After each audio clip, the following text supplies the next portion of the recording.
Nicolas Ivréra, en adoptant un plan de mobilité, les élus de Vienne-Candrieux agglomération ont voulu se poser un petit peu sur l'ensemble des modes de déplacement. Aujourd'hui, est-ce qu'on voit évoluer ces modes de déplacement?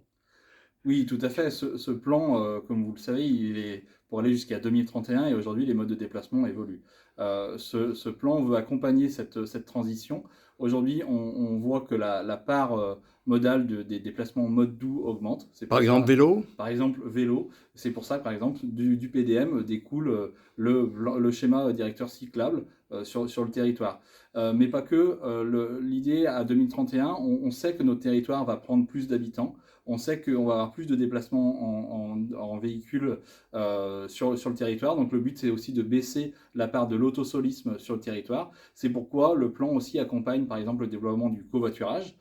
Aujourd'hui, on a déjà une offre de service avec Blablacar Daily, le nouveau nom de Klaxit, qui est une offre qu'on voit très bien explose sur le territoire. C'est une offre qu'on allait présenter aux entreprises du territoire, aux gros employeurs de notre territoire, et qui a été vraiment très bien accueillie, et aujourd'hui qui a un fort succès sur notre territoire. Est-ce que ce plan est adaptable? Parce que d'ici 2031, les choses peuvent évoluer. Bien sûr, le monde est en perpétuel mouvement, c'est pas à vous que je vais expliquer ceci.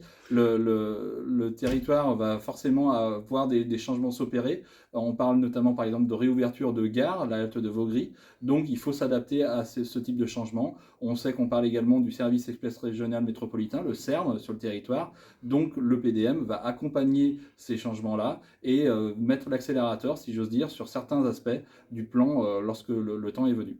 Et puis je prêche pour ma paroisse. On parle aussi de la rive droite, la réouverture éventuellement. Bien sûr, la réouverture de la rive droite fait partie du PDM. Ce document indique une étude d'opportunité nécessaire sur la réouverture en ligne, en rive droite du service de train.